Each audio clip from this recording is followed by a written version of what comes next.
Greetings, book lovers everywhere. I'm Etran and welcome to Etran Talks. And today, I am so excited to be speaking with the ever so clever and talented author of thrilling novels such as the action-packed Double Vision adventure series, the spooky mystery novel Midnight at the Barclay Hotel, and her newest eerie, awesome mystery thriller that I was lucky enough to read and review, Daybreak on Raven Island. I'm so excited to be talking with the award-winning middle-grade mystery storyteller, author Fleur Bradley.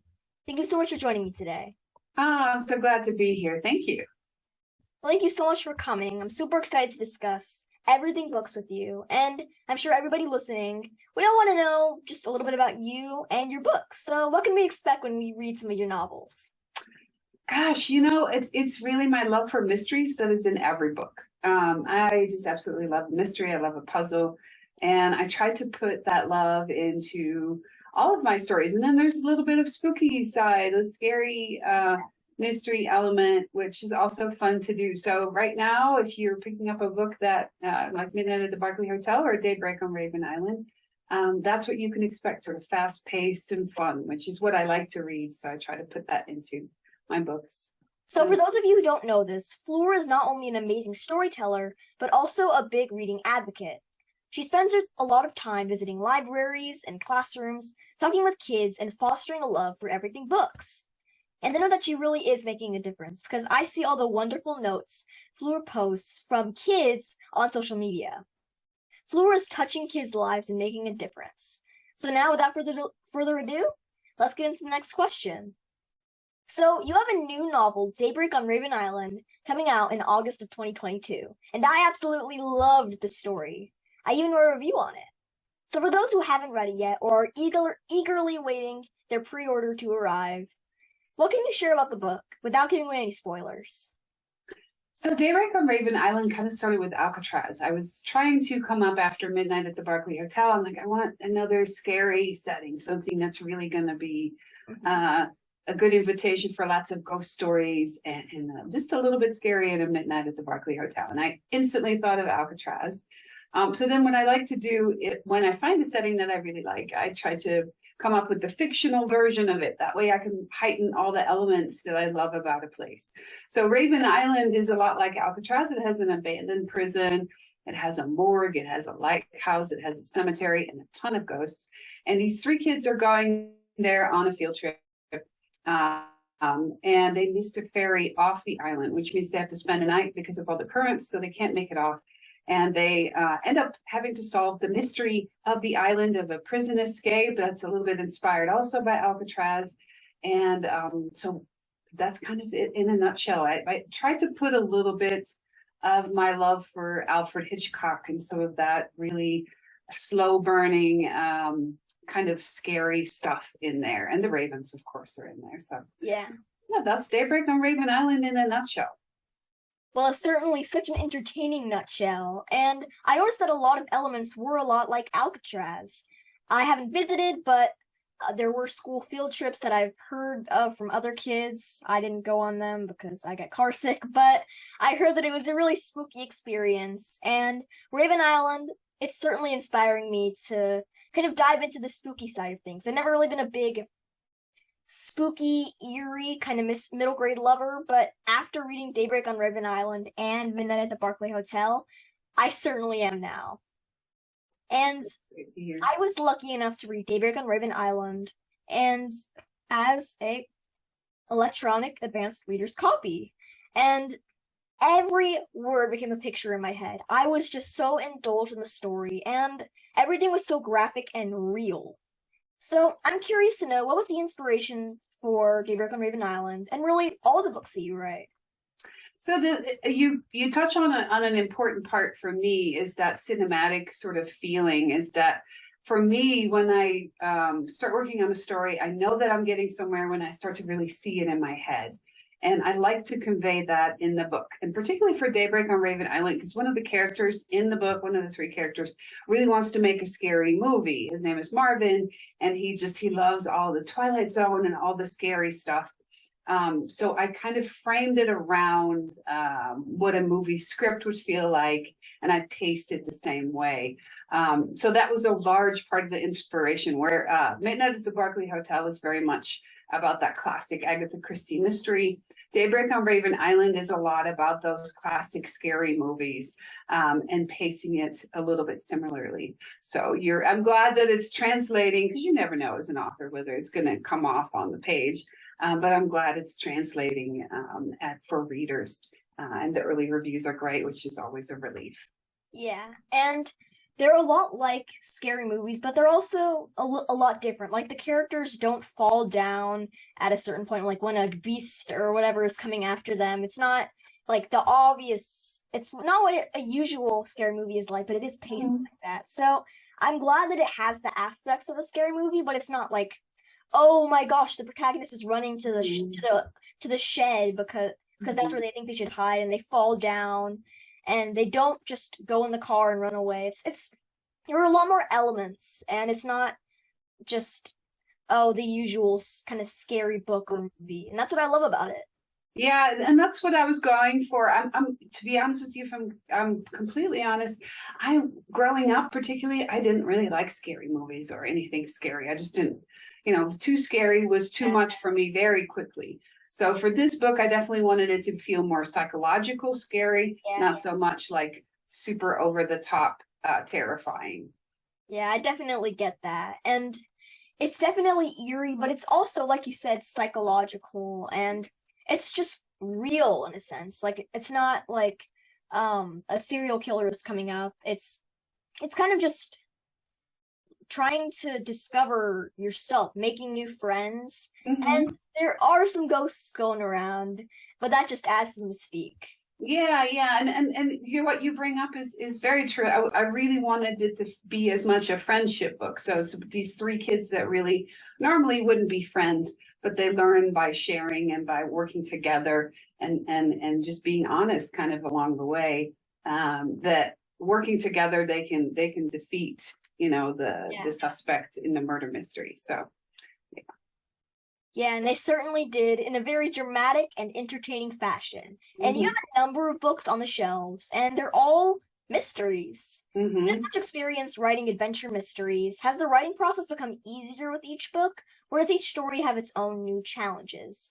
And how long can it take usually for the story idea phase to the actual publication phase?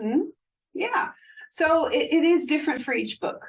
Some things have gotten easier. I know my own process a little bit better. So I know how long I take and what I need to do to get to a good draft of a story, but there's lots of editing to be done. And one of the things I've learned is that the real writing isn't really the writing the first draft. It's all those drafts that you do to edit to make it a better story for the reader. It does depend.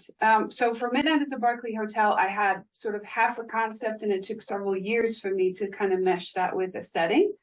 For Daybreak on Raven Island, everything came together a lot faster. I had Alcatraz, and I pretty quickly had sort of my format that's similar to Midnight at the Barclay Hotel with three kids and a mystery. So that one came along a lot faster than my other books. But each book is different, and each book has different challenges a lot of the time. For Daybreak on Raven Island, I really challenged myself to dig deeper when it came to character work, to really get to know my characters so they feel really alive.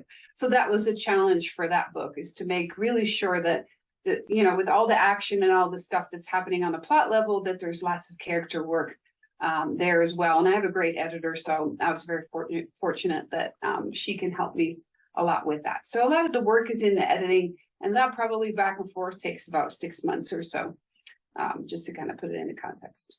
Yeah, well, that's a really interesting process. And you made the characters come alive. Come alive, I say, come alive. Exactly. Yeah. And speaking of revising and editing, do you have any other writing projects in the works? Like Raven Island is going to come out pretty soon, but other than that, are you like in the revision process, or do you have just any ideas that you're kind of trying to picture in your head? Yeah, so I have one middle grade scary story that I'm working on, that I'm revising right now. And I'm pretty far along with that, so that's exciting, but it's still kind of in that secret stage.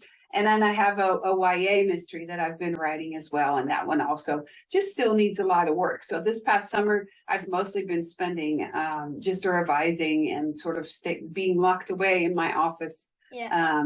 But that's fun. The fun part of the process as well as a writer is kind of nice to just sit in a corner and just work on your story and make it perfect. So Yeah. it's been a nice few months, these past few months. Well, I cannot wait for your next middle grade scary story to come out. And maybe when your YA novel comes out, I'll be a YA reader. And I maybe think I'll just, so, yeah. I'm gonna keep on reading Fleur Bradley books. Oh, thank you. That means a lot, and I really appreciate you talking to me today. It's super fun, and it's always nice to have, once you spend all that time in the office by yourself working on a story, it's then very exciting to take it out and see it out in the world and hear what people think. So I appreciate that very much. Yeah. Well, thank you for coming. And the next question is, so I read that you believe mystery stories are a great way to get kids excited about reading, especially reluctant readers. So would you share why you think mystery novels are such a great genre to inspire kids to love books? I think it's the puzzle. The puzzle is really fun to try to figure out, who did it. And mysteries are very plot driven that way and structured, in a way that I think is fun for a reader and for a reluctant reader.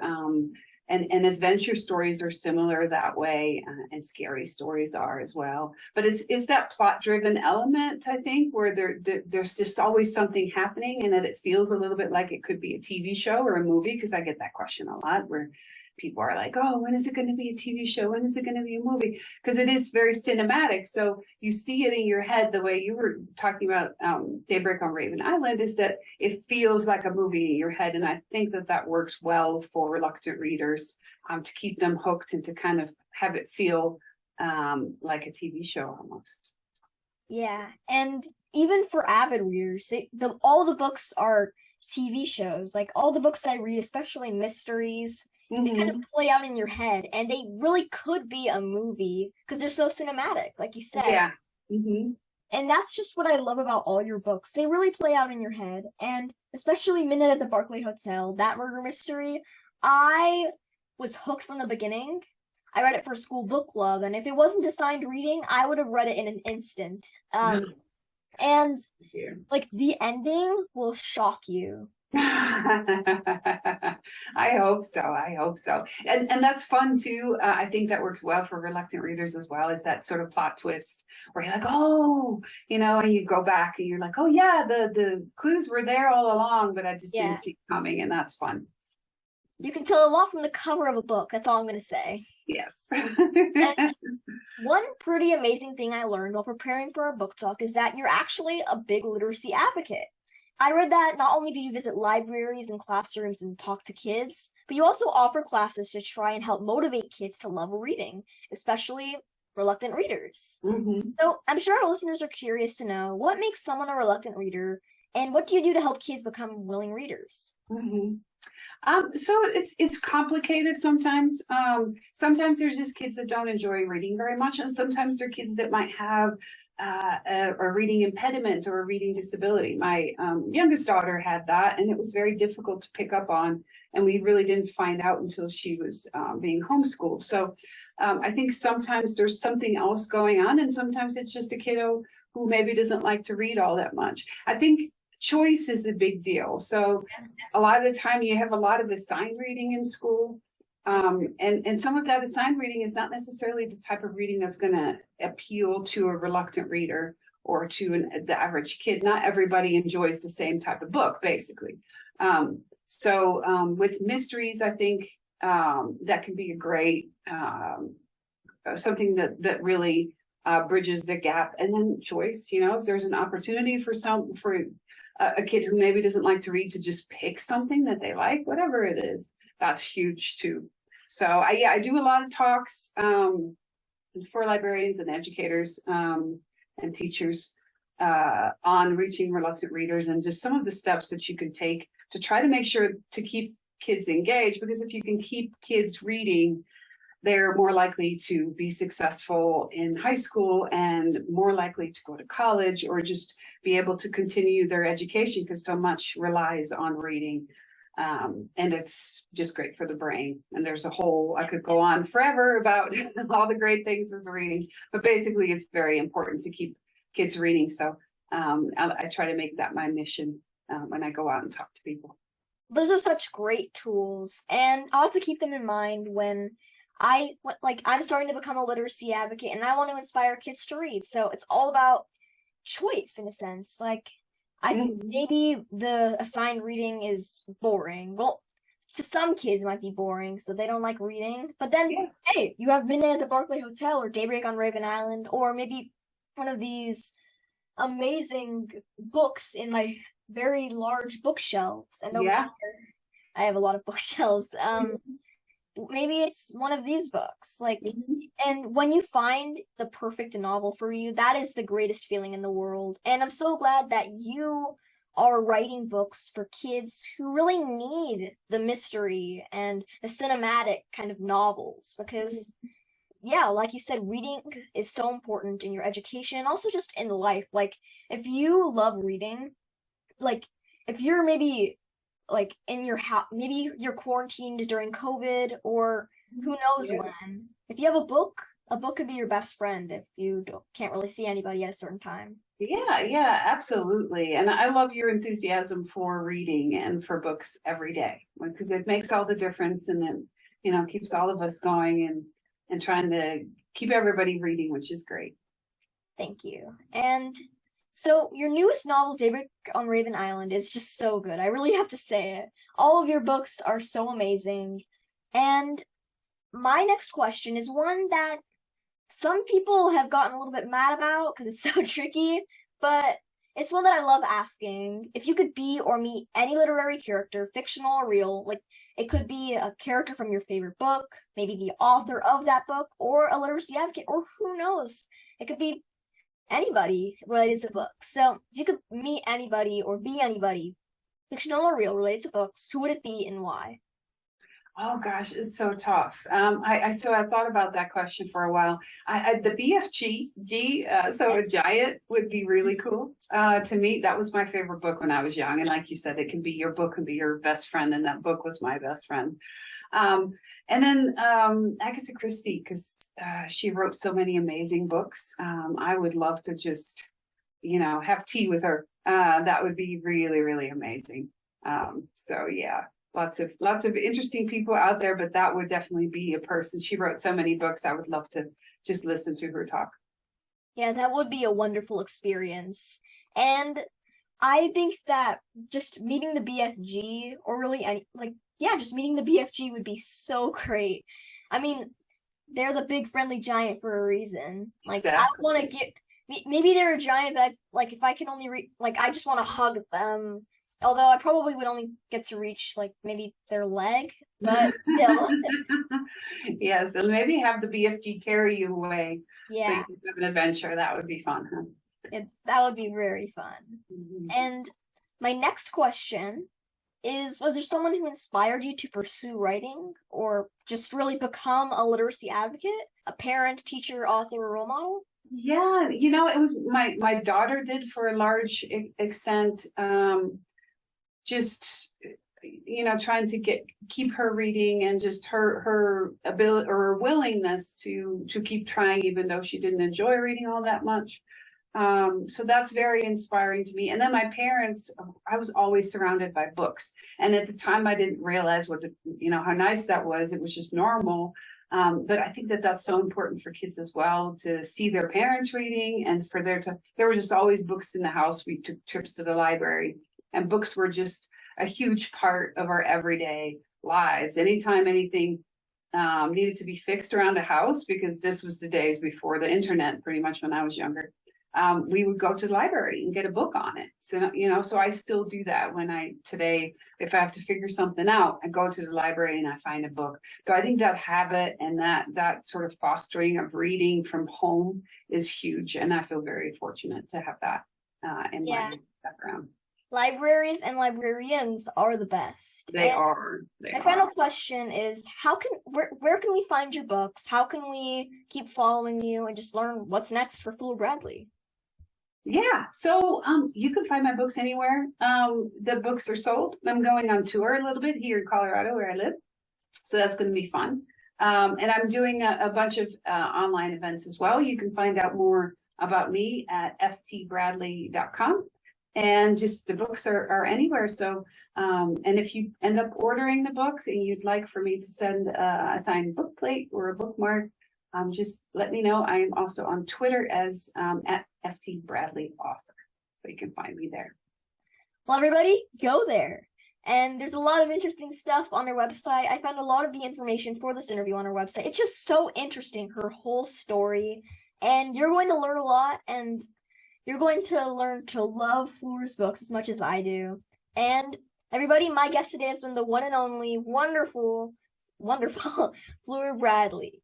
She is the author of these amazing books, and who knows, maybe one of these novels, or maybe one of her other novels, maybe they'll become your favorite read. Just have a great day, stay safe, keep reading, and I'll see you in the next one. Bye!